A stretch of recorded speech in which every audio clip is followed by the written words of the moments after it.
I am happy to introduce Dr. Alegría Ribadeneira. She is Professor of Spanish and Director of World Languages at Colorado State University Pueblo. She's also faculty mentor and lead instructor for the National Heritage Language Resource Center in UCLA. And Dr. Ribadeneira is actively researches and presents on issues of language instruction, assessment, and program development, focusing on heritage and second language learners in mixed classrooms.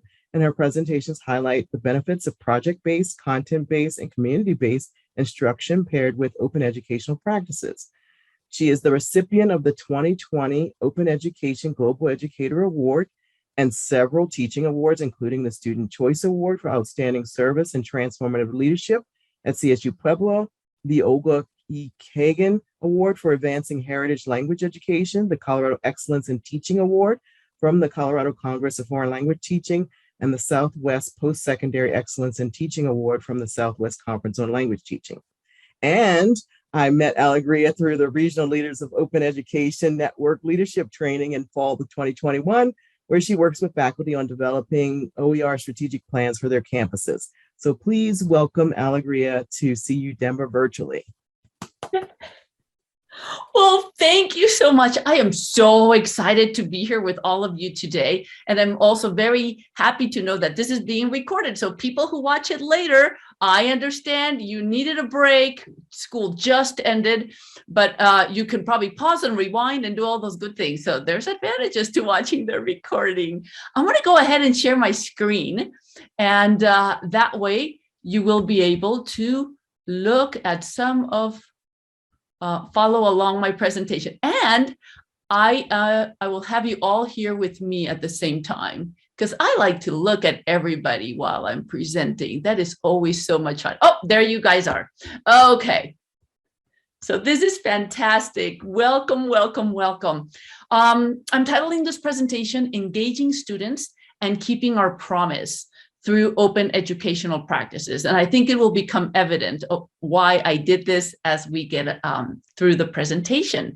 So we have about an hour, and I want to get to know each other, even though we already talked a little bit.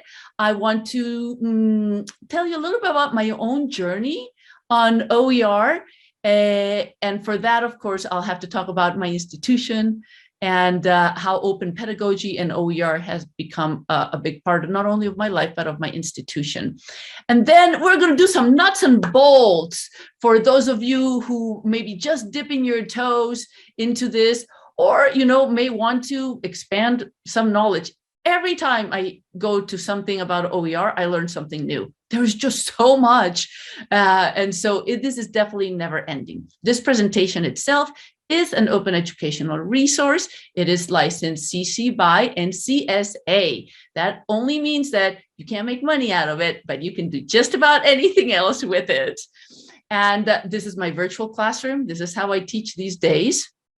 I don't know if you all have ever annotated with Zoom, but we can give it a try. Let's see if it works. So right above where it says you are viewing Alegría Ribadeneira's screen, there's an options button. And if you click on that, then it pulls out a menu that says annotate. And in that annotate, you can have little checks, hearts, text, all kinds of stuff. If you teach through Zoom, I find this to be a really fun tool to get everybody engaged.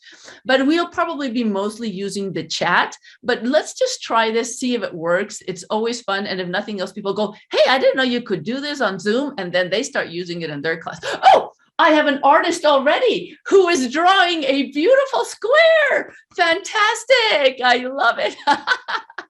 Oh, I love it. Absolutely. You do it. You do it. And so, I was going to say, so now we can play. See, it works. It does work. Annotation tools are really fun for our classes and our engagement. All right. I'm always sad when I have to clear the board because I just think it's so pretty, but we got to do it and we got to move on to our next slide. All right. My little toolbox keeps migrating to the other screen. So Maslow before Bloom. Maslow before Bloom, especially these days, right? I'm just curious how everybody's doing. Can you tell me? Uh, hey, someone's already feeling like a winner. Yay. Mark, how you're feeling right now? Are you happy? Are you tired? Are you feeling creative? Are you feeling overwhelmed? Are you crying over your ice cream? Yay, some people are happy and hopeful, yes, and tired. I do this in my class at the beginning. Again, teaching online, sometimes you can't read the room very well. So this is definitely a fun little tool to get a little idea of how we are. And yeah, you sound a lot like the rest of my colleagues. Excited that the semester is over, hopeful for the future, but also kind of tired. But hey, I think we should all be feeling like winners because we are now in year 2 of a crazy pandemic, and here we are still standing. So I think just for that, we should be feeling like winners. Ronica already introduced me, so I'm going to skip this. I did want to highlight the mission of Arlo, which is where we met, because one of the things we do with Arlo, with the Regional Leaders of Open Education, our mission is to vitalize open education initiatives that especially support underserved student populations.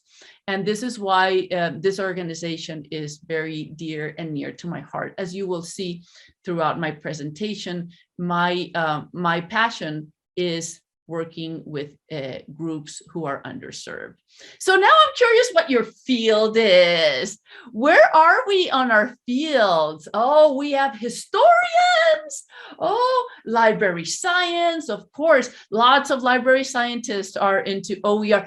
Health, oh my goodness, yes. And we have languages and math, yes. We have math, look at this. So we have a pretty, a pretty wide variety of people in the sciences, in math, which a lot of people think, oh, OER is mostly for humanities, but this is so not true. OER is for every field. Oh, thank you, academic support. And boy, we can make some amazing products to share in the academic support side of things. Absolutely. Thank you for sharing. This helps me understand who is here and some of the examples I can share. So as those of you who have embarked in this journey know, OER is a journey. Open education is a journey. And we all come in to it in different ways. My story starts, of course, at my own institution where I arrived 15 years ago. We are in Pueblo, Colorado. And for those of you who don't know, Pueblo was Mexico before it was the United States. It became the United States in 1848. We have a little bit over 100,000 people. Half of our population is Hispanic. And 23.5% of the people in my town live in poverty. These are very important statistics, especially if you understand my mission of serving the underserved. CSU Pueblo itself is a Hispanic serving institution. 41% of our students are first generation, 34 are Hispanic, and 95% of our students receive some sort of financial aid. We have organizations such as the Career Closet that provides students with clothing for their careers and their job interviews. We have the Pack Pantry that helps us feed our students. And the reason I'm telling you this is because this connects to OER, most definitely. Now, in my program, you're going to learn more about languages than maybe you care to, but 84% of the people who major in Spanish are Hispanic. And 50% are first generation. So we have the people who are learning Spanish are already Hispanic, and they are also a lot of them trying to recuperate the language they have lost along the way. Or some of them come already proficient and want to learn more. So my classes look very diverse. I have people like Sarah, who's starting from scratch, never learned any Spanish at home.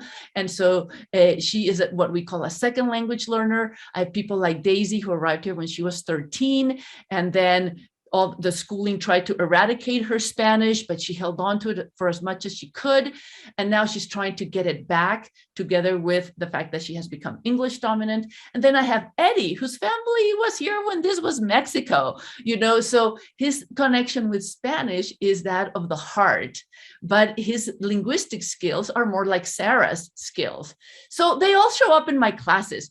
And I am sure that in your classes, you have a lot of diversity too.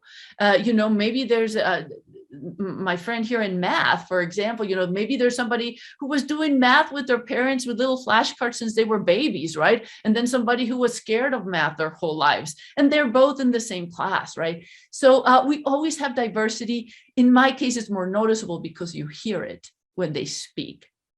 So, of course, we want to build their language proficiency so they can use their language skills, their bilingualism in any of the fields they choose to follow, be it social work, mass communication, psychology, nursing, health sciences, whatever it may be. And the way that we do this in my field is through project-based learning. That is the big thing. Tell me in the chat, do you use project-based learning? I'm going to open the chat so I can follow what you all are going to be sharing with me as I pose some questions to you. Okay, yes. So do you use project-based learning in your class? Project-based learning is a pretty neat approach, because what you do is you give students a way to approach an issue for an extended period of time, and then they do investigations, and then they create a public product to put it out there. This product has a real life purpose, uses real life processes, tools, quality standards, and their product makes an impact and is connected to their own concerns, interests, and identities. And I'm going to show you some of those. So that I was doing this already, because I know that this gets people engaged, to put something out there that you dive into. Well, somebody approached me, Jonathan, that we were talking about Jonathan earlier, and he said, you are practicing open pedagogy. And I said, what is that? Right? And so I was having my students put public products out there. And this is the big battle between public products and disposable assignments that David Wiley speaks about. So in disposable assignments, those are the ones that students spend hours creating, teachers spend hours grading, and then they end up in the trash. So that final paper, you grade it, and then that's the life of that product, right? And he poses this great question: what if we change disposable assignments into activities which actually added value to the world? Whoa, how would that be, right? And so I didn't know I was doing that, but this idea of adding value to the world is so important, because what we're doing is we engage students in creating content that shares their ideas, knowledge, and perspectives beyond the classroom. And we also empower students to teach others about their perspectives and lived experience that usually don't make it to the mainstream media and textbooks, especially if we're working with underserved populations. And this shows them that their voices have power, that their experiences matter, and that they should become part of public knowledge. So what authentic products, you ask? Well, any of these. Tell me in the chat, which of these would be appropriate for your discipline? So we can have them create informational videos, how-to videos, commercials, public service announcements. A public service announcements for math, women in math. Why not? Or we can have them do travel videos, top 10 videos, movies, things to listen to, like podcasts, radionovelas. We love those in Spanish. Audiobooks, songs. To read things like books, brochures, flyers, infographics. Infographics are great, because they really have to synthesize. And then where are they going to put them out? Well, you can create web pages. They can put them out on Instagram, all kinds of neat things. So these are some of the things that our students can create as they create public products and engage with PBL. I'm just quickly going to show you some of the stuff my students do. So they do Instagram posts where they teach other people about Hispanic cultures, you know, from the Jews to the artists to the food to the dances, whatever it may be. Ronica, you're going to like this. I had my students create exercise challenges to post on social media of 30 days towards health using Spanish, of course, so that gets their language skills very strong. I have them create public service announcements. In this case was about healthy eating, and informational videos in this case is about how to take care of things. As you can see, this one was a hit. I've had them do happy newscasts. We have enough sad newscasts, so why not focus on some positives? And even when I taught this class about music and society, I realized there wasn't a good book. So I figured, well, then my students will write the book. So I used this program Scalar, and they wrote, it's 14 chapters, 240 pages, where they write things about Latinos in the United States, did their research, created all these beautiful pages, protest music, migration music, and traditions and celebrations from the Hispanic community, quinceañeras, those are so fun. I also had them create a web page with food identity projects, because a lot of times we don't realize how tied our identities are to that. And so these are web pages my students created showing us how they love, for example, this one student who is bicultural and bilingual loves tortillas, frijoles, del arroz a mazapán, but also pizza and pumpkin pie, you know, because this is how our identities form when we live between languages and cultures. Community stories and cookbooks. So here my students taught, interviewed people and then created videos on how to cook these amazing recipes. Business guides for the community. Again, they created these amazing business guides so others can learn about what is in the community. And one of my favorites, children's stories, where they take the topic of the class. My library keeps growing, and they talk about things like this. Could your students write a book about math? Could they write a book for children on history, on health?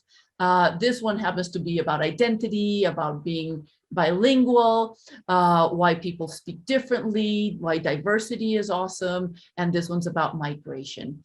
And I've also had them do oral history projects where they tell their stories about living under a pandemic. So these can be watched 100 years from now by others, and they will learn what was going on with us back then.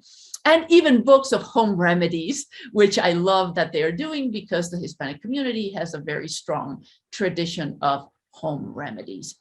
These are just things that your students, you know, and your disciplines, of course, could be very varied, but, you know, just to give you ideas of things that you could put out there as part of open pedagogy.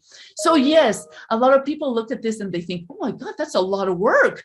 I mean, you have to learn all these programs. You have to give them so much feedback so the product is a good product at the end, right? But the experience that they get doing this is absolutely fantastic. It helps them put their voice out there, and it also helps them contribute and do what they're probably going to be doing in the real world. So it prepares them. I always tell people who get a little intimidated by doing things like this in class that, you know, a growth mindset can come in handy with this, because maybe you go, well, I'm not good at, I don't know, leading a project, putting together all these things, learning all the technology. And I always tell you, well, you maybe can say, I'm not good at it yet. Right? Whatever that blank is, you're not good at it yet. I wasn't either at the beginning, you know, and you just keep trying and trying, and then you keep getting better and better. And this is also for your students who might not be good at it yet, but then of course through practice, they become better at it. So then the journey continues.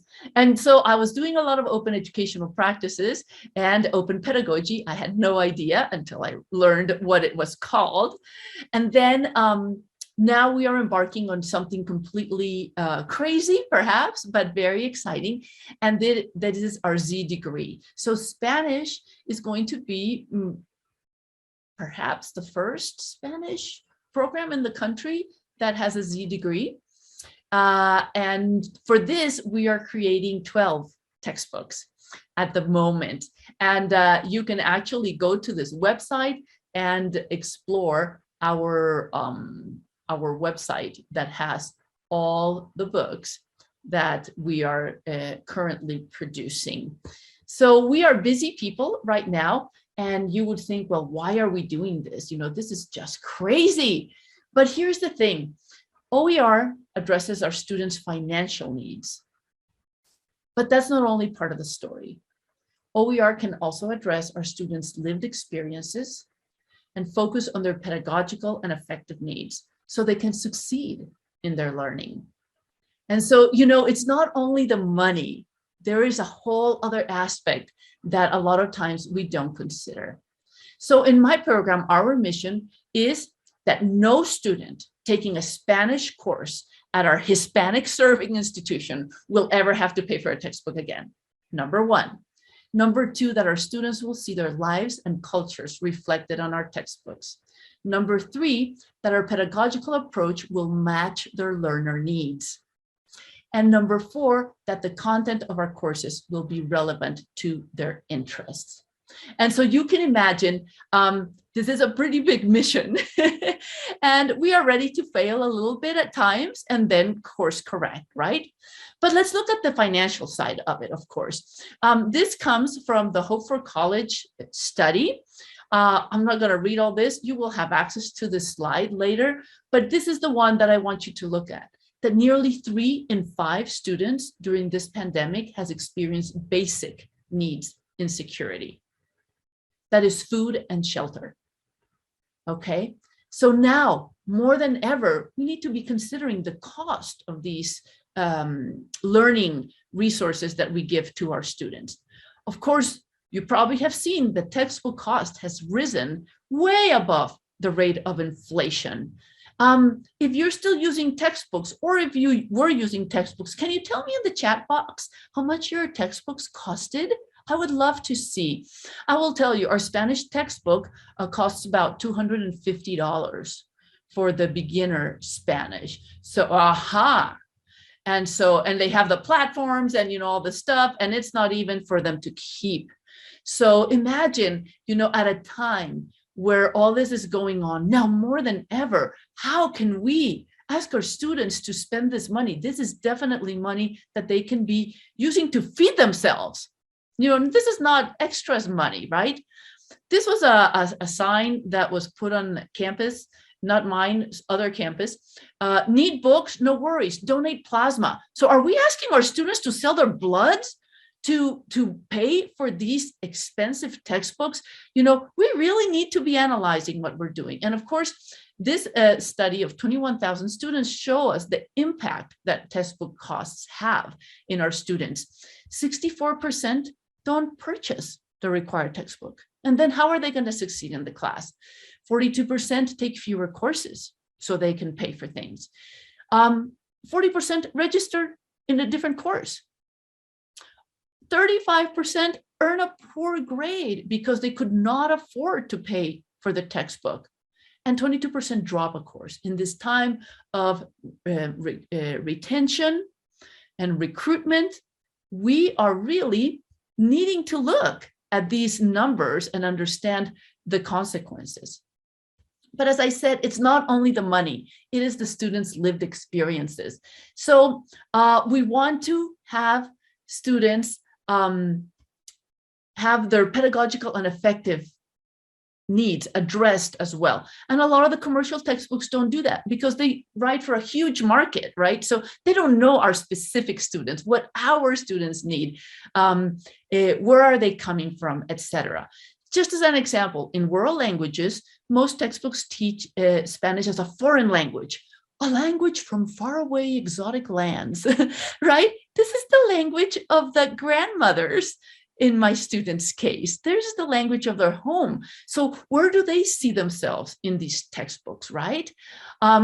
Traditional textbooks don't talk about Spanish in the United States. They always talk about other countries. Well, you know, the United States is the second largest Spanish-speaking country in the world. But people talk about Spanish in the United States as bad Spanish, not real Spanish. how real does it need to be? People use it to communicate it, and we're the second largest Spanish-speaking country in the world. So we have textbooks that actually even stigmatize the US Spanish variety. Just like there's Puerto Rican Spanish, Cuban Spanish, there is United States Spanish. So I wanted books that look like that say these things, and they do not exist. So we have an opportunity to create an OER that addresses the pedagogical and socioaffective needs of my students now.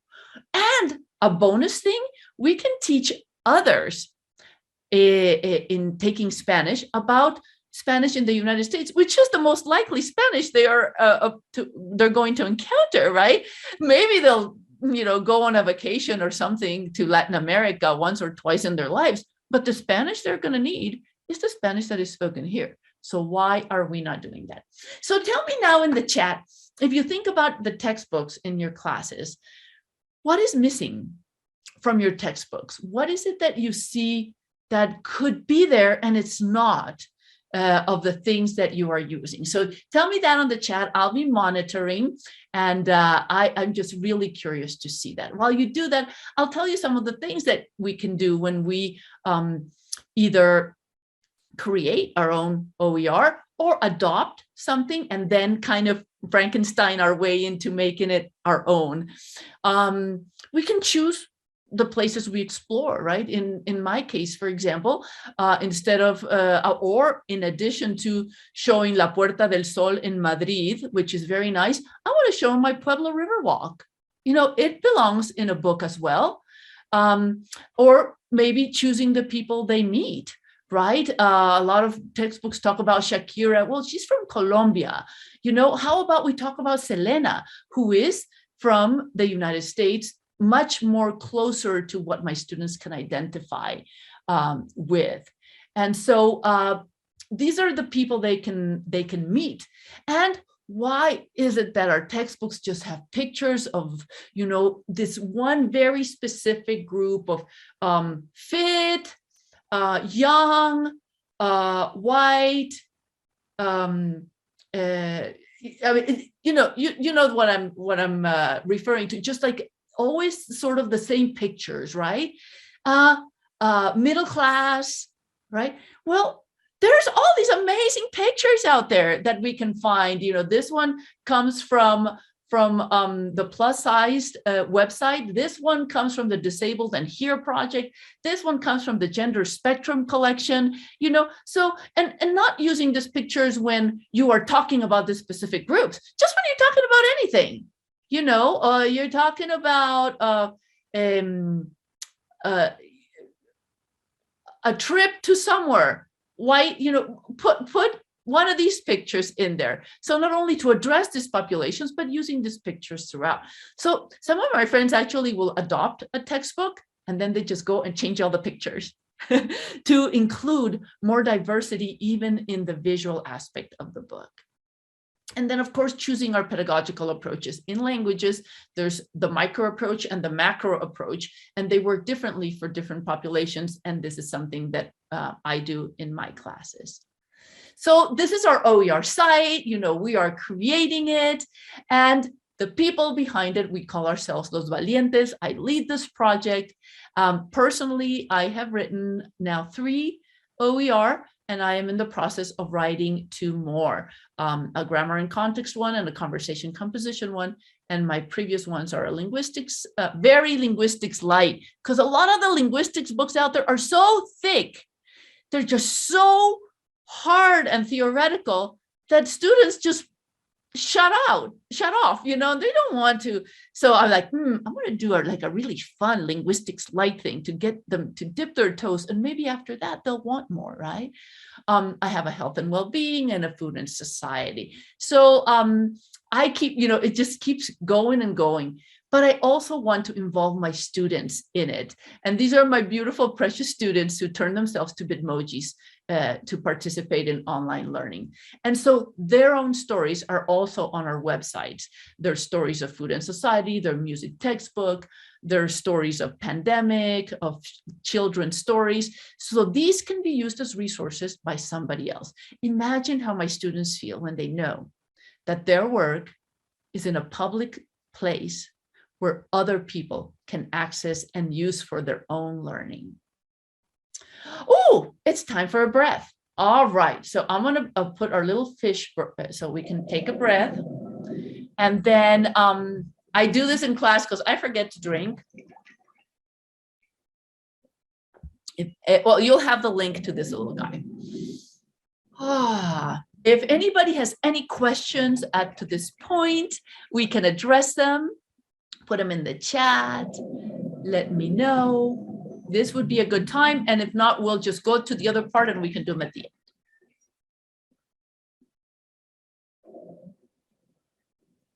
Please. How did this happen that textbooks became so expensive? Oh, that's a whole other presentation. Absolutely. But, you know, industries keep changing and they have to keep making adjustments to the point that I believe at this point, they're driving themselves out of the market because the OER movement has become so strong that unless they do some radical changes to their business model, I don't know if they're going to be sustainable in the next 5 to 10 years. But you know, it makes me think of Blockbuster and Netflix, and they're trying different models as well now. But I think OER is definitely the way of the future, as I see it. So we'll see how it goes, and I'm hoping many of you become part of this. Great question. Thank you. So nuts and bolts, how are we doing on time? Oh, I'm going to go through nuts and bolts very quickly then. Some nuts and bolts. Again, this is a resource on its own. So these are the parts. If you want to explore this further in this presentation, you will find what is OER, why we would want to build an OER, where to start and where to find OER. Well, there's a section on publishing platforms, on accessibility, which even textbook companies have not addressed fully. Copyright, fair use, and CC licenses, how we pick licenses, how we give attribution, where to find pictures. People really like to know this because this is a great one to know, and things to consider as we put things together. So we were talking about OER earlier, but you know, basically OER is anything that we use to teach others, right?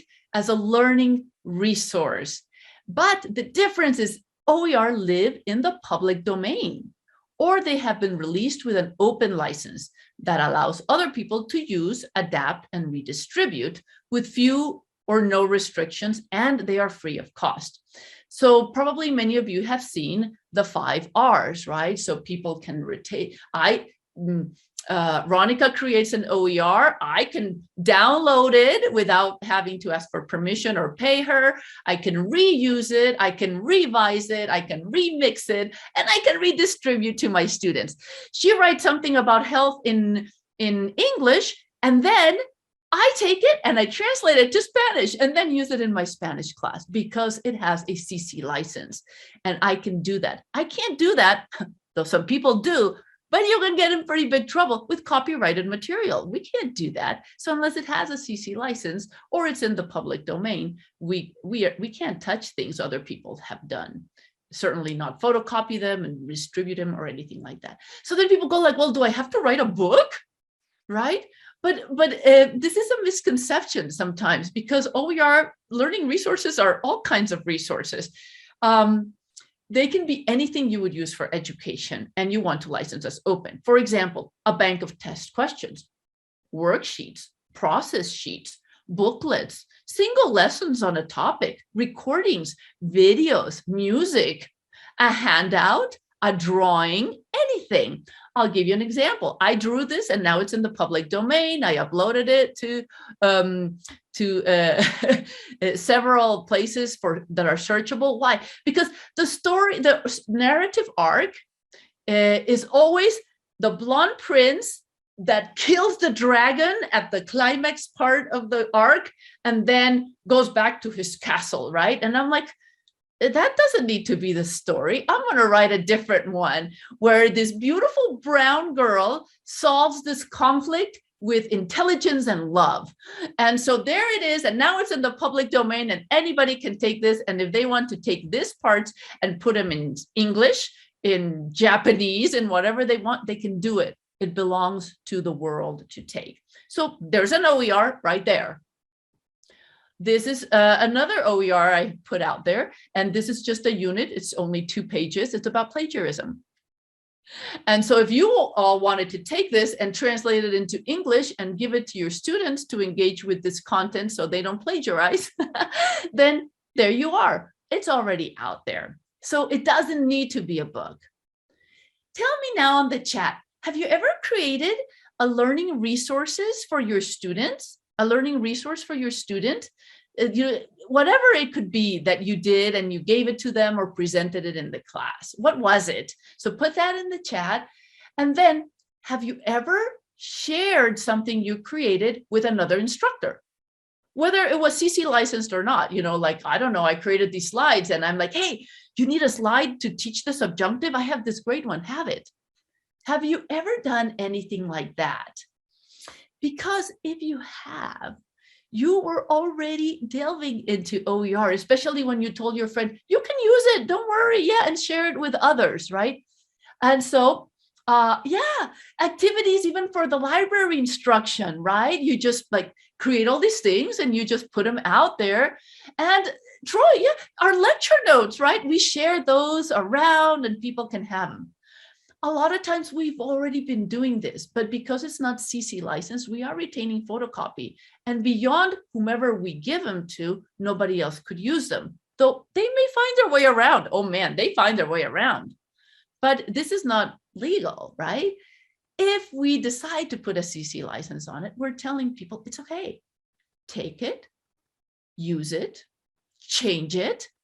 All I'm asking is that you give me attribution.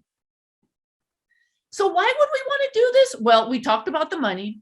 We talked about attending to our students' needs and lived experiences, but there's other aspects as well. We want to promote equity, diversity, and inclusion. And we want to contribute to our disciplines. When we see a hole, when we see something that's missing, then we want to address it. And of course, gosh, I believe teachers are some of the most sharing people I have ever met. We love to share. Right? We love to share so much that we write all these amazing articles and we give them to journals. So they publish them with peer review and then the journals make money. We're giving our work for free. And I understand the tenure system. I understand how it all goes and why we want to be published and peer reviewed. But you're giving your work for free. And they are making money out of it. They charge enormous amounts of money to libraries, right? Rachel knows this, to libraries in order to carry these journals. And we gave our work for free, all right? So I'll tell you a little secret. We need to be advocating more for OER to count towards tenure and promotion. Because then we are going to stop giving our work for free for others to make money. And we can give our work for free to enhance the knowledge of the world with no barriers. So everybody has access to the research that we are putting out there. So lots of reasons. So where do we start? Well, we want to look at OERs in our discipline. Over here, I have put a little clicky thing that takes you to some of my favorite search places. OER Commons is where I've been uploading a lot of my OER. And you can find, it's amazing. The things you can find are incredible. So you want to do that. You want to talk to other people who have done OER. And then you want to find out if your school has support, financial, but it's not only money, technology, a community of practice, and then think about a publishing platform. And this is usually when people go, wait, what? Publishing platform? Well, your goal is to put it out there and in a form that students and others can access, right? So some popular platforms are Pressbooks, there's LibreTexts, there's EdTech books, there is Manifold, which I really like these days. And these are quite sophisticated. So, you probably want a little support when you're using these. But What happens if you're not techie, right? And you're like, oh, well, wait, I don't want to learn all these new things. I mean, come on, I got enough to do, right? Well, it has to be in shareable form if you put it out there. So does your school offer help? Could you start small? Or do you know how to use Google Drive or any other cloud-based program that generates links? Because you can do a lot just with that. This is the prototype of one of the books I'm writing. And this is a Google Doc that then generates links to the different parts of the book. And all I would need to do is give people this link to my students. And this is just a Google Doc. So we refer to this as low-tech OER. Nothing wrong with low-tech OER because, it can also always evolve to something else. Then once you do it, you can put it in the fancy platform. But if you get scared of the fancy platform, then you might be stopping yourself from doing it, from that fear that it has to be so beautiful and perfect and look like straight out of the publishing house, right? Another thing is accessibility. So you want to be thinking about accessibility. I have put a little link here to a wonderful toolkit that explores all the aspects of accessibility in OER. But I'll let you in on something. If you use Google Docs, Google Docs have readers. Google Docs are amazing. I assure you they don't pay me to say this, but I just find it like a very easy platform to use, and you can add readers to it, so it can even be used in a very accessible way. So let's say you are creating a textbook. I say creating because you could either be writing it all from scratch, or you could be Frankensteining your way through it, right? You found a little piece here, a little piece there. Maybe you found an OER that somebody did that liked it and allows you to adopt and adapt and change and modify. So then you're adding your own things to it, But every time we do this, we want to think, okay, first, what am I using now? What makes it good? What makes it bad? Now I want to imagine what I want to create. Well, what pieces would it have? What would be my pedagogical approach? And create an outline, right? So if you have an outline, you can then see what you can start borrowing from other CC license things. So what do you wish was different in the textbooks that you're using right now? What is it that you look at it and you go, God, I wish it did this, or I wish it had this, or I wish it didn't have this. So let me know in the chat. And as you share, I'll be looking. Yes. Oh, I had missed the problems for genetics. Wow. Lori Ann, that is super impressive. Yeah. And so let me know, when you look at your textbooks, you go like, oh, I wish I could change this. Oh, I love it. Yeah, Troy, he's like on the most ideal situation, because in math, the books that he's using are all OER. So now all he does is go like, I don't like this, I'll change it, And when I put my OER out there, Troy, I do the same thing. I tell people, if they go, oh, you didn't do this, or this is wrong. And I go, that's why it's open, so you can fix it or do it differently. I'm putting it out there for you to make it your own. So you get an outline. Of course, you want to find OER that are already out there in your discipline to see what you can use, any usefuls you can take, and then check their license, right? So this will take you to the licensing page so you can see what you can do with each different license, and then find other materials you might want to use. Well, are they still under copyright protection?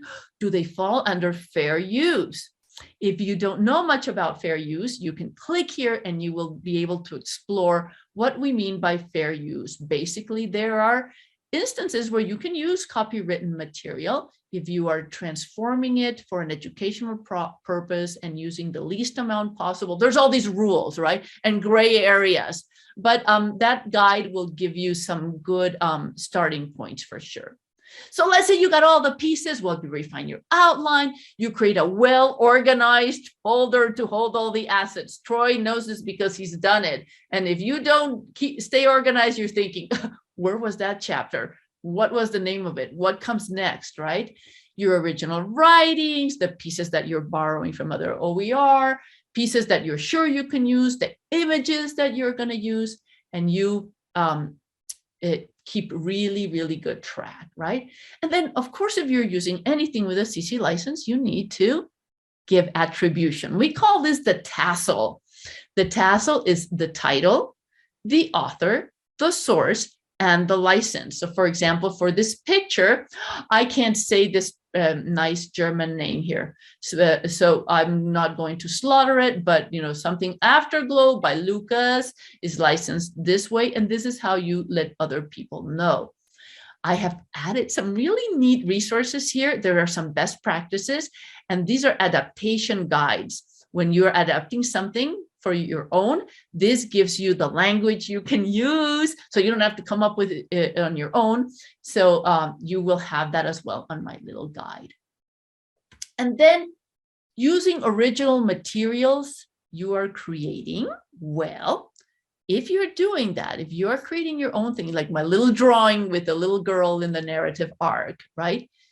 If you CC license, you have to know you're giving others the right to use it, adopt it, and adapt it. So you need to be okay with that, right? Make sure that you format in a way that it transfers to a platform easily. Most platforms will take either Docs or Google Docs or Word Docs, but you need to make sure that you're using headings, subheadings, clean text, because when you transport it to the platform, if you haven't, you got a lot more work in your hands. And then have backups, right? We don't want to lose anything after all that work. But these are things that you definitely want to be thinking about. And then using pictures. Oh, here are some of my favorite places to find them. You can do a Creative Commons image search, Wikimedia. This is the one that I created this collection, which is diversity and inclusion collections. And so here you have all kinds of really neat things. I think, Ronica, we created this in our Arlo thing. And then it was CC licensed. So then I added a few things, and now you have this other one here as well. But these are great places for us to find pictures. And then you can also find images in the public domain. So there are lots of ways that will help you not just take somebody's copywritten things and put them. We've all been guilty of that. I don't want anybody here to feel bad. It's just we've always been doing it. Some of it could fall under fair use, but truly, let's just make sure there's so many great things out there that are licensed for us to use. Let's use those. And then we have to decide, how do we want to share? So you have to choose a CC license type. And so you have to ask yourself, for example, can someone use my work, adapt it, and use it for a commercial purpose? Or can someone adapt my work and share it with a different kind of license than yours? These are all the decisions you would have to make. Here is a really cool tool that can help you decide on what license you would want to do. Personally, I like to do CC BY, so that's give me attribution, right? But I also like to say that it's non-commercial, because if I gave it for free, I don't want somebody else to make money out of it. Because of my philosophy. Other people don't care at all, and that's fine. I do. And then I put the SA, which is share alike. That means if you do a derivative of my work, you have to license it the same way. And that means non-commercial. So that way it will, they'll pay it forward. So here's a little tool to help you decide. As I said, you are getting this presentation at the end. And then as you put it all together, of course, you want to keep track of all the information from all the materials that you're getting so you can tassel. Don't not do that, because then try to remember where you found that picture. You're going to do it as you are doing it. And if you are doing this on a team, then make sure that you're using everybody's talents. Know that it doesn't have to be perfect, but it can evolve over time. And enlist people as readers to check on the user experience. Sometimes we think we can navigate, but fresh eyes are always fantastic. Create a timeline with benchmarks so you can celebrate your project. Celebrate! Because it can be very, very tolling when we are in a big project. When it gets hard, think of how you're making the world better with your contribution. And maybe Troy will tell us about that later, because I think you need to reach deep sometimes when you're involved with these types of projects. And of course, have fun because you can. So, for those of you who have not started on the journey or have slightly started, or wherever you are, dare to be an OER hero. I've included a comprehensive guide here that has a lot more than what I have talked about. I find it's a really neat guide, so maybe you all can see it. But at the end of the day, it's like, why do we do this, right? Well, here's some of my students' voices. I love it. And they didn't even know what OER was, but I had them write what they liked about the website we used. So they said, my favorite part was the ease of access to the website and not having to purchase a book for class. You know what this means? Day one, they have the book. Day one. I don't know about you all, but in my case, it used to be that the first day of class, the first week of class, half the class still didn't have the textbook. And then the second week of class, 25% still didn't have the textbook because whatever, their A didn't come in or what. This day one, everybody has a textbook, right? Here, I loved that everything was right there to use.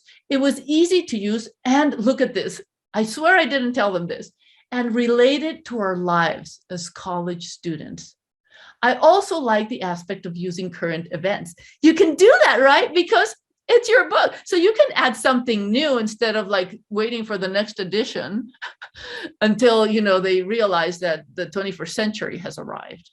I like this one. I enjoyed everything about the website. It saved us so much money. And I feel we learned more because the content was what we all needed. And there wasn't extra stuff we see in actual books. Like a lot of the professors who have their students buy a book, a $200 book, and then they use 3 chapters.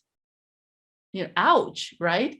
So I really liked it that they said that. And this really warmed my heart. It says, it was amazing. And I want to say thank you for putting all that work and time to do that for us. Oh my God, then, I'm going to work extra hard next time after that, when I know that my beautiful students appreciate this, because we do it for them. They are our ultimate goal. We have made a promise to help them get an education, to help them attain those degrees. And OER can have a huge, huge impact on their retention, on their engagement, and on their wallets. So we definitely want to put the work into this. I want to thank you for your time to listen to these stories and engage with these resources. You can always find me at that email, and I also have my website with alegria.net, where you can go in and find more resources.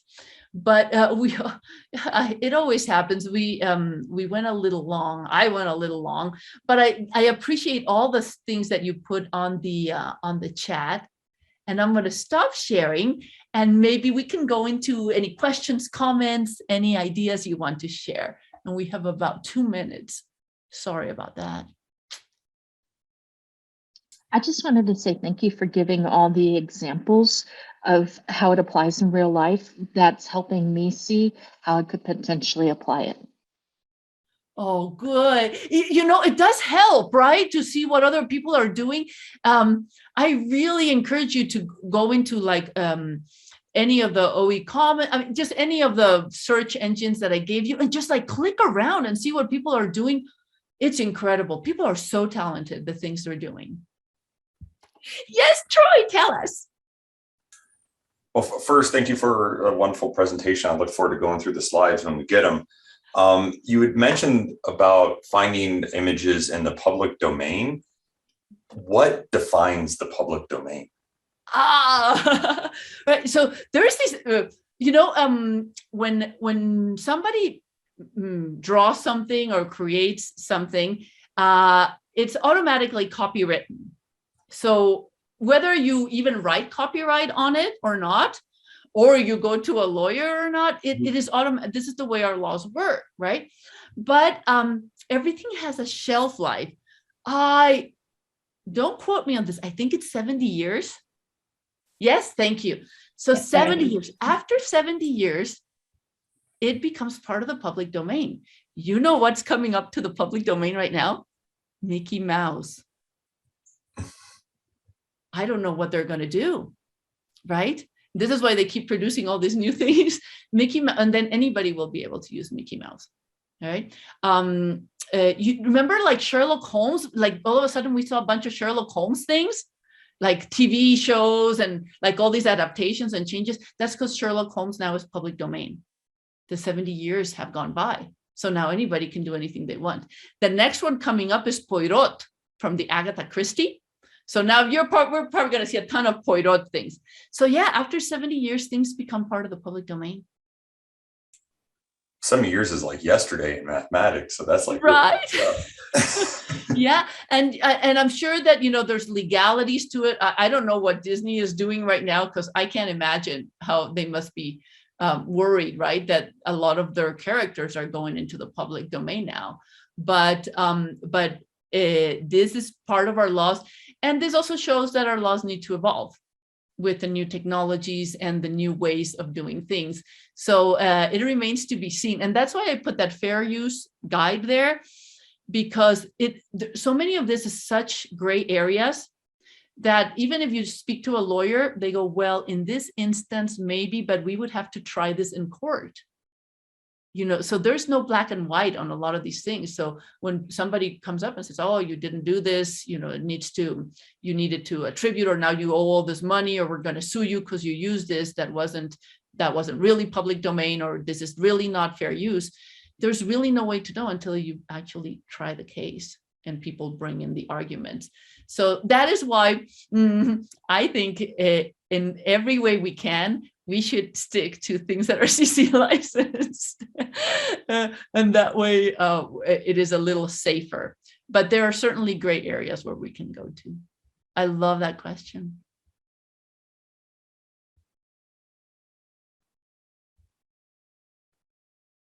Oh, Rachel, yes, thank you. Yes, you can also directly put something you create in the public domain, you know, and then there's that. So nobody has to wait for you to die and then, you know, and wish your death. No, absolutely. Yeah, you can put them straight in. Thank you for that. Oh, sure. Yeah, we talked a lot about the Disney case and the Creative Commons license earlier this year. So it's really interesting, but it depends on the country too. Some countries, like the standard is 50 years, and the US increased it in the 90s. Thanks to Sonny Bono, actually. He co-sponsored legislation that extended the copyright post-death time from 50 to 70 years. So the US is actually a little bit longer than some other countries. You can defer to the country of origin when you're using things, but it gets a little dicey when you're using it in a new creation and then licensing it here. So, but that's all to say is these are things that the library can help you work out too. If you come across some items and you're not sure about their licenses or how they work with what you're creating, these are some things that, using the same tools that Alegría talked about, especially through the Creative Commons, which is an amazing organization, in addition to being the licenses, we can help work through some of those questions too on a case-by-case basis, because it can get a little sticky when you're pulling together a lot of different things. Yeah, and I love it that you said that, Rachel, because you should not be alone in this process. You should look for your team, you know, your community, and that includes your library, but that also includes the larger OER community. They are the most giving, amazing people. That we have all these chat channels, we have all this OEG Connects, we have all these areas where people post questions, and then you get a ton of answers, and even from attorneys that can, you know, help you clarify things as well. So there is a lot of resources out there, and you should never try to do this alone, but actually find your tribe and your helpers. Starting with awesome librarians. Thank you so much, Alegría. I appreciate it. Oh, it is my joy. Yeah, that was really wonderful. And we have some time, so if anyone has more questions for Alegría or anyone else, we're happy to take them. We do have one person here who's representing our OER cohort from this past year. So CU Denver received grant money from the Colorado Department of Higher Education. We've been doing that for a few years now as part of an application with the CU system. So all 4 campuses in that system split some of this grant money. So this year we were able to give 11 CU Denver faculty members $1,500 stipends to do OER projects. And Troy Butler is here and he received one of those stipends. So Troy, if you want to share a little bit about your project and anything else you want to talk about kind of OER going forward and what it looks like for your department, that would be great. Yeah, absolutely. Thank you for the opportunity to talk here. I guess, I have the ability to share my screen at some point? Okay, first I'll talk a little bit and then I'll share the screen to show some of the content. The main thing that I was really interested in was pursuing how to, for this particular project, how to get more interactive, active learning into mathematics that also involve computing and a lot of other skills that students need that I don't think they traditionally get in a lot of math classes, including just help with how they write and present their work, mathematical typesetting so that it appears the way it should in written form, thinking about how they communicate those results, and also just do the implementation, how to bridge that divide between the theory that we often preach in classes, but the actual practical implementation. That is what gets them jobs, the translatable skill set from the classroom to the computer. And along the way, there's the issue in that computing has a real diversity problem. And a lot of that comes down to like huge equity gaps. It often costs a lot of money to get a really good computer that can do a lot of computing for you. And so I wanted to have a system, an infrastructure in place with the material that was created that addressed those directly, so that it didn't matter if somebody was using a tablet, a cheap netbook, or even using a smartphone, that they had access to the same state-of-the-art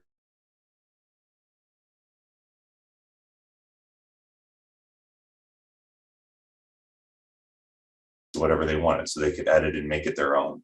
So all of that kind of informed going towards the use of, I think my internet connection is unstable. That's what I'm being told. Did I know? No, okay. Zoom's just letting me know random things that aren't true. What's new? I'm in my office too, it should be good. So anyways, this informed the use of these Jupyter notebooks. And so Jupyter notebooks, and I'll go ahead and share my screen now and kind of give you a sense of what these things look like for those of you that haven't seen them before. Let's see here. Is that kind of large enough for everybody to see on the screen? Looks good, okay. So this runs through a web browser. Anyone can get these notebooks. I'm running this stuff on a server that I'm managing in the math department, and the students can log in, and I'm the admin, and I can see in the class when they've been using it. I can access and I can edit their content directly if they're encountering trouble with their assignments, and I can put notes in there for them. So we communicate sometimes directly through the material that they're editing as they're encountering it. When it's run, it looks like this. Now I have a dark theme. You can switch the themes, these settings. You can increase and decrease font sizes for visual purposes. There's different presentation styles. I'm using the dark theme because the students prefer the presentation of it as opposed to light, which is very bright. I have students that have some sensory issues, and so they definitely prefer the darker one, and it's easier for a lot of them to read. These documents incorporate rich narrative text along with kind of the beautiful typeset mathematics so that things look really nice and professional like they'd get in a textbook. I made these all hyperlinked together. So it's like a notebook. It's like a textbook that's interactive that they can, if you click on one, it will open up to something else. You can get, again, all the mathematics so they can see how to do everything. So it appears this way, but it's completely editable by them. If they don't like something I've done, you can double click it. You can see exactly how I made it look the way it is, and then you can change it.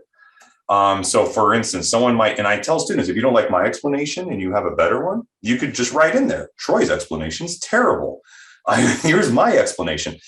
And some of them will do that. And they have all sorts of places where I prompt them to explore and try their own things. So for instance, someone might look at this and say, wow, this error term, that's really the take-home message. And I think it should be larger, like really large. And I think I would like to have it boxed for visual purposes. And so they could do this just as quickly, and then it would immediately appear. It's just done. And then I immediately go to the code. How can you see all this mathematics, but understand how would you do it on a computer? How would you start to implement and explore the symbolic mathematics? And so there's a SymPy for symbolic Python mathematics that are in here, but also the plotting and making interactive widgets so they can make, what happens when you use less points to plot and you see it's a little coarser, you can smooth out the plot with more points. And it's all just immediately done. They can explore kind of error bounds very quickly. I'm just showing an example like what's in this notebook. So there's all this interesting content and it's very engaging and it's all transparent. Here's how I did everything. I'm not hiding a single thing from them, and they can edit and change any of these things they want. They want to plot a different function, they could put a different function in. I'm incorporating GIFs in various places to illustrate ideas within the narrative text. So this is some of the multimedia that's in there.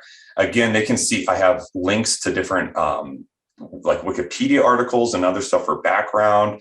They can, again, open this up and see how how did I put in from Wikimedia some GIF or some GIF, depending on how you pronounce it, that is illustrating and walking through like a concept that then helps to organize the classroom discussion. I have some funnier ones in there along with like visualizations. This is like the hardest lecture content. And so I put in a lot of visuals to illustrate the approximation properties that are in there.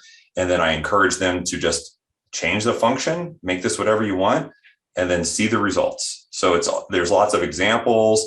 There's places where I'm prompting, like where there's going to be questions to really think about what's going on. I even show them how to make animations. So that's something like the wave equation that's modeling like a vibrating string or some sort of object that like first the mathematics of how you solve it, but then I get into the visualization of the results.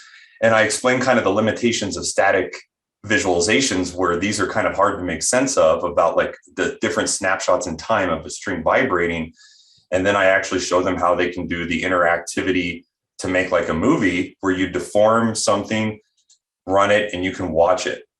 And then when they are doing their assignments, I ask them to solve these problems and perform. They write out their derivations, they have the text, they have the mathematics, and then I say, and then do it in code. And then I have the student work where they are producing the animations and the visualizations that are just as slick as this. And so this, I think, really is an engaging and meaningful material, a medium for them.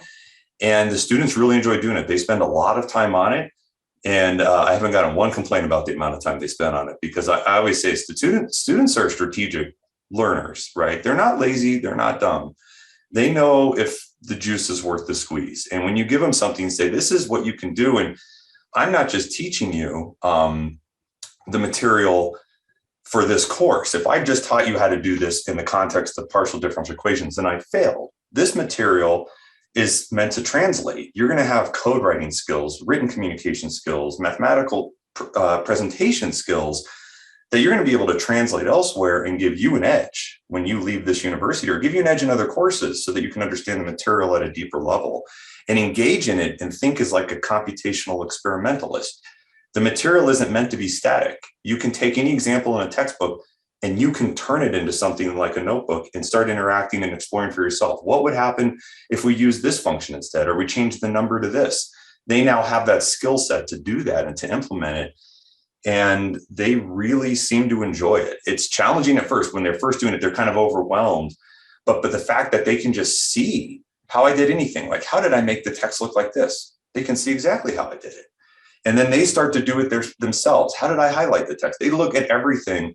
And then they're learning their own way of presenting by using the tools and how I present, and then modifying and making their own. And then the way we get this out there and share is I use Canvas, of course, but this is all on a public repo that's on GitHub. Anyone can watch and fork it, and then people can even preview the material. It renders parts of the notebooks for them. And it doesn't look as nice as when you run it in the actual interactive environment, but you can see it still looks pretty good. And someone can get a sense of what the material is before they go and download it. And it's all organized by chapters and the notebooks, and the links still work even in this public kind of, this is static though. You can't run like the code cells that I have down here because this is on GitHub. So this stuff won't run, but you can see everything that I have in there. And then as soon as you get it, you can run it, and you can run it on your local computer if you have a fast enough computer. If you're one of our students and you can get on our servers, you can. But, and I'll stop sharing here. You can also get into something like a free Google Collaboratory environment, which is what I'm going to use at the upcoming OER conference to showcase what we're doing in the department, our recent institutional grant, and how anyone can use this material and have access to the most state-of-the-art computational resources, no matter what their income level is, no matter what their computing resources are, because they're going to have the same experience because it's all through a web browser, which also means if they have portable devices, all that computing is offloaded to the cloud. And so it saves on their battery life, that the device doesn't get as hot, and it doesn't matter if it's powerful or not. They don't have to install anything. They just need a working web browser and internet connection. So that's a lot of what we're doing. And then the institutional grant that we got, that was really thanks to Rachel's talking to her. I was bouncing ideas off of like, I think we have a lot of people in the department that would be on board with creating a computational pathway through our curriculum that really revolutionizes what we've done. And we haven't revolutionized the way we teach mathematics in decades. And we need to meet the needs of students and how they're going out into the world and being able to translate this knowledge and apply it. And so we're really excited about what we're doing and just incorporating this throughout math and stats courses at every level of our curriculum. And we're starting at the graduate and advanced undergraduate levels and working our way back down as a way of kind of backward design, and also to show that, you know, the more skeptical people are usually the older professors and the people that teach upper level courses. And there's a group of us that are around, I don't call myself a young person anymore, I'm an old man, but you know, that we can do this at this level and the students get a lot out of it. And then we can start bringing it down low to the lower levels. And we're doing it in a way where we know the target we're trying to hit when they're graduating. So we're designing it with that kind of backward design in mind. Another thing I didn't show, I have a 1000 level course I've created that's all this. And I have about 55 lectures on YouTube. And you can embed them inside of these notebooks as well. And so I have those in there so students can like watch it, and it provides that professor experience with them so that as they work through it, they can watch me talk through the material, go through it, and it's like having me there. And the students really seem to like that. And those videos get a lot of views because they're right there in that document. But they can also, if they find another video that they like, they can swap it out. They can put in, or they can just add a new cell. You can create and destroy all the stuff that I have, edit it. It's just begging to be interacted with. And it's with the most fun thing, I'll say this and I'll shut up, is the evolution of teaching this. What I see in the classroom in the first 2 weeks, and it reminds me also of what I've seen when I've taught workshops using these notebooks, is at first you get questions from students. What would happen if? How would we blank? And then I just, okay, well, let's see. And I immediately can do it in the moment, in the document. You can just change these things immediately. And you can explore and experiment. And then after they see that and they see how easy it is, students have their computers up a lot of times with the material, the questions change. And this happens in class after about 2 weeks. And when I'm doing the presentation, like a full day workshop, it happens after about an hour. People start raising their hands and say, so I edited this to do the following, and now I'm trying to understand the result, right? Like they're already experimenting. They get it that this is something that is meant to be interacted with. It's like a living document. It's not meant to just be static. You're meant to play with it. You're meant to explore, and they start doing it. And then the questions go to deeper conceptual levels. Now that I've done this, the result's unexpected. I'm trying to understand what that is. And so it's nice to see them gain that confidence and the ability to just explore and try things out and then try to make sense of the results. And that's ultimately what we're trying to get after, is that kind of inquiry and experimentalist idea of, you know, you have the skill set to do something. and then try to explore and understand what you've seen, what you've created. So it's been very rewarding. It's been a lot of fun, and the student feedback's been great on it. Thanks, That's Troy. amazing. That's amazing. That's amazing. Wow. Oh, You're a I good just salesperson love, too, Troy. I love it. First of all, just seeing your excitement as you're explaining it, because that passion translates to our students when they know that we love it. The fact that you let them explore, to me, is so important because, at this point in our lives, I don't think we can teach our students more than for them to be good learners and good explorers. The world is changing so quickly. Anything that we teach them is going to be obsolete. So for you to be really nurturing that side of it is amazing. I also love what you said about how the students can preview the material. I think that's something that is awesome about OER. When the things are out there, it's like the days when we used to walk into the old bookstore and look at what other people were, the texts for other classes, but now students can do that across miles and countries and everything else. And I think one of the things I admire the most from what you're doing is, on a lot of fields, the information is all out there already. I mean, we live in an information age where everything is accessible to us. Everything about math, or a lot about math, everything about Spanish, So we're not under the model of like the teacher knows everything, and now I am going to give this to you and pass it along, because students can go on the internet and find all this. So, older professors, as you were saying, I think get a little nervous, because they're so used to being the vessel of knowledge that transmits the knowledge. I believe we're at an age where our value as professors is not the knowledge that we have, but how we have our students experience the material. That's where our value is. How do we have our students, the material is all out there, it's all on the internet, but how do we design it? How do we design that experience for them to take it in and then do what you are doing, what my students are doing? And that is where the value of the professor of the 21st century is. And you, sir, are doing an amazing job. So thank you for sharing that.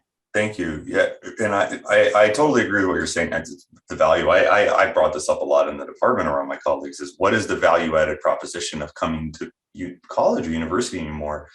And it is the feedback that you get from the instructor from your work. And that's where we need to be spending most of our time, is providing a lot of feedback and creating the types of materials that students can't get elsewhere. Now we're putting this stuff out there, but I think this is like an advertisement for like, guess who created this? The people here.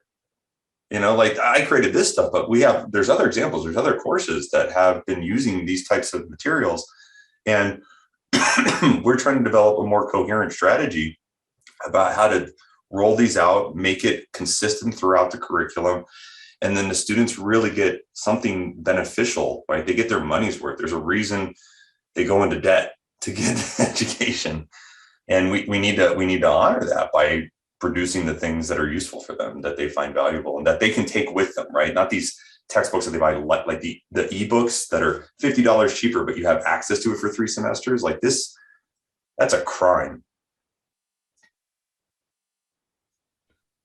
One of the sweetest days was when one of my students told me that she had shared the book with her mom. So she could learn about language and linguistics. She had just sent her the link, and it's like, yeah, this is exactly the purpose of all this.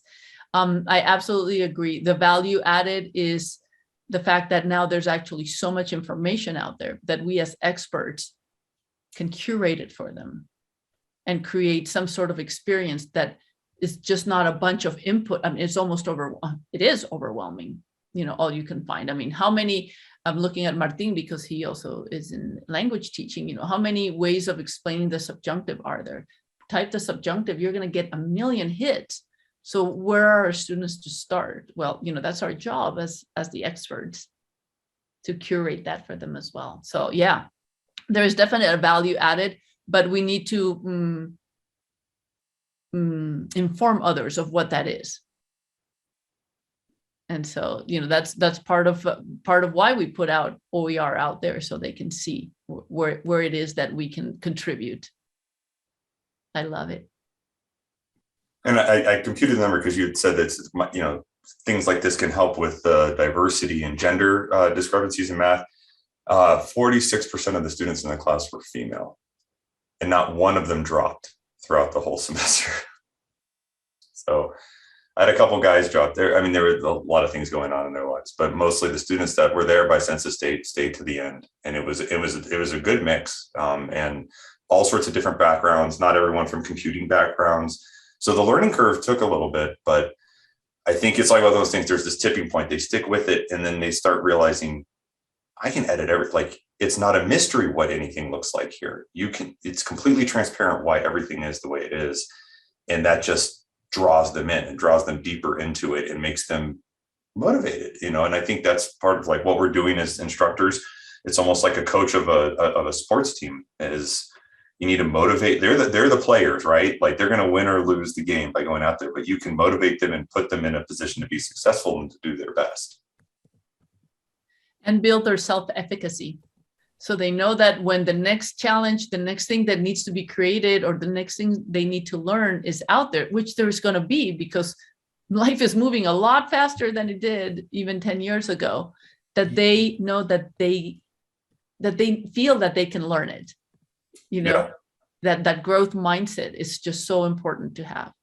I had a really good, I'm finishing up grading. I'll get to it after this as well. But I was grading one of these notebooks from a student submitted for her homework. And she had written in there what a proud moment it was when she got something to work in there. That it was just like that this was the moment for her in the class where it was like, this came together. Like, this was a proud moment for me when she got it. And I see like the students, when they're writing this stuff, they're communicating in things. They have code comments, they have stuff in those kind of text, narrative text type cells. And it's nice, like they write down their thought processes a lot. It's just opened up a line of communication. You don't just get when somebody's writing by hand and then you have to mark up all over it. Like, the way in which we can communicate through these things is really opened up a lot more new ways of thinking about how we are even talking and communicating to each other about the assignments and the quality of work they're doing.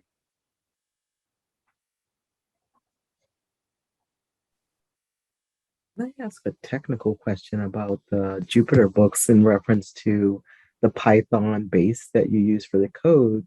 Because I don't know anything about Jupyter books or Python, but I've begun using R. And so people have said I see the similarities between the Python and the R code as for statistical analysis. And it's just been slow going for me in R because it's so different than, say, the SPSS and the SAS that I was training in grad school and things. And so do you have to give people like background on learning Python, or have you all taught that at earlier levels of the math department for students to learn Python and R earlier on? There are opportunities to learn earlier. So the class that I created, that's all Jupyter notebook based and Python based, is Math 1376, the programming for data science. That's up on a GitHub, and that's the one where I have all the lecture series for it on YouTube.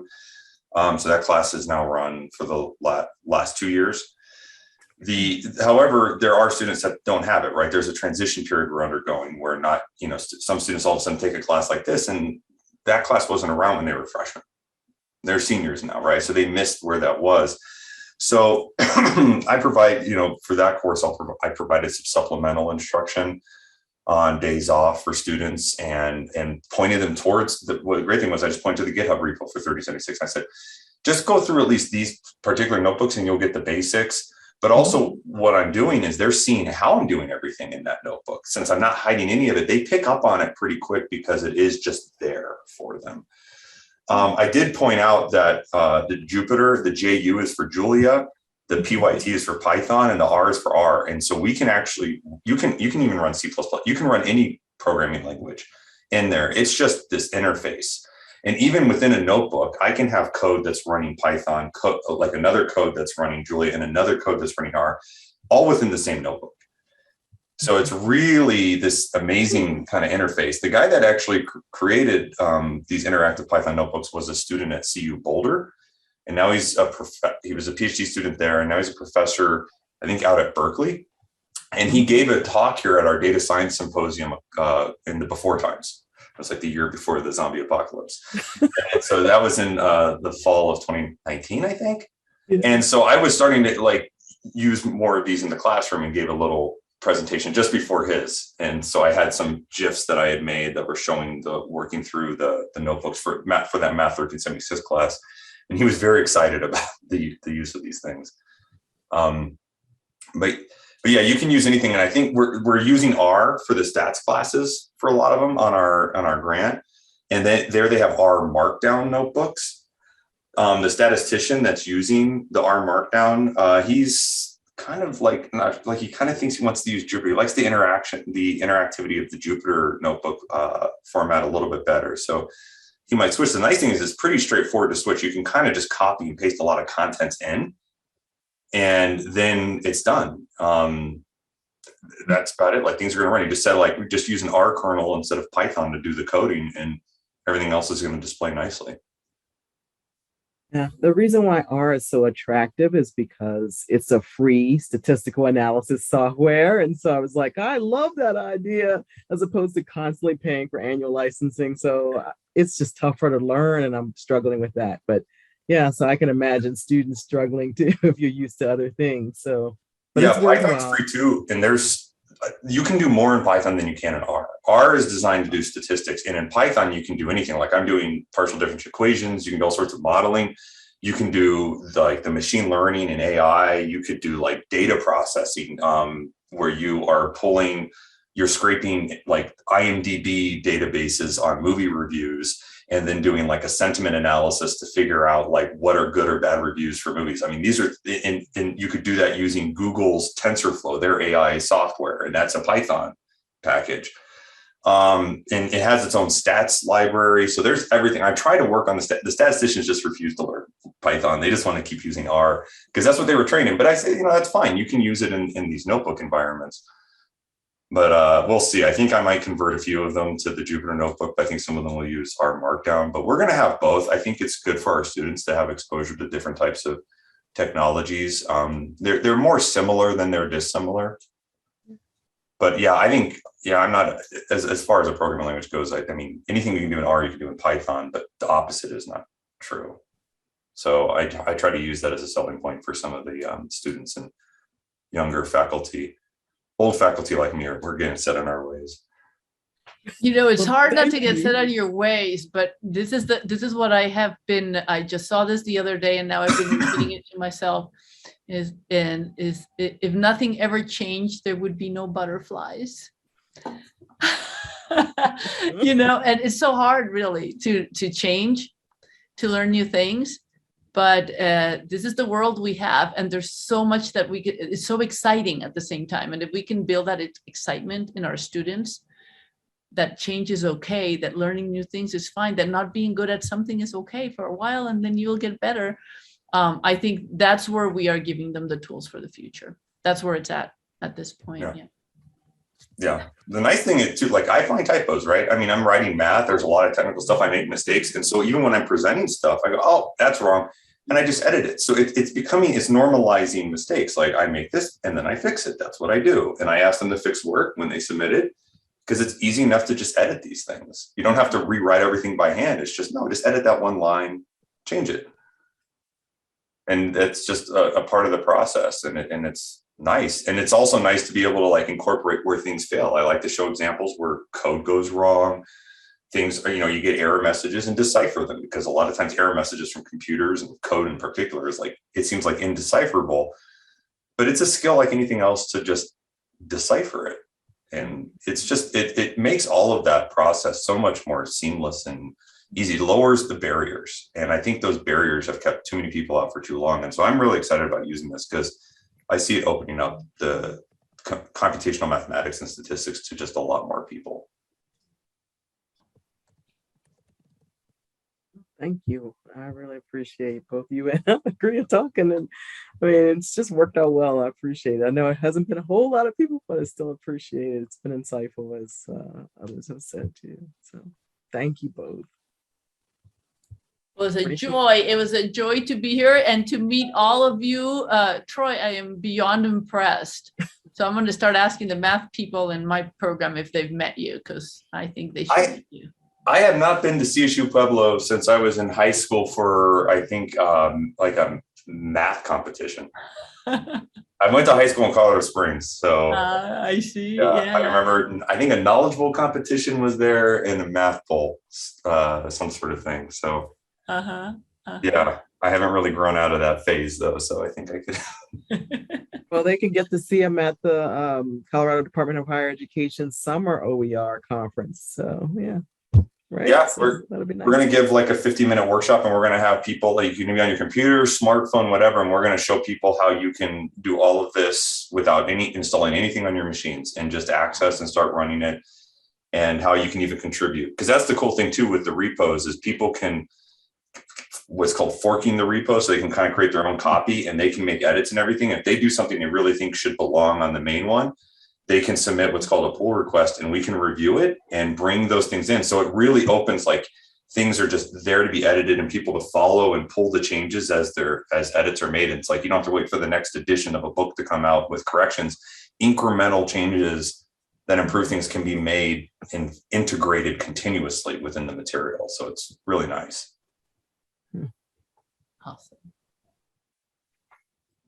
Okay, I think that's a wrap. Yeah, Thank you. thanks, everyone.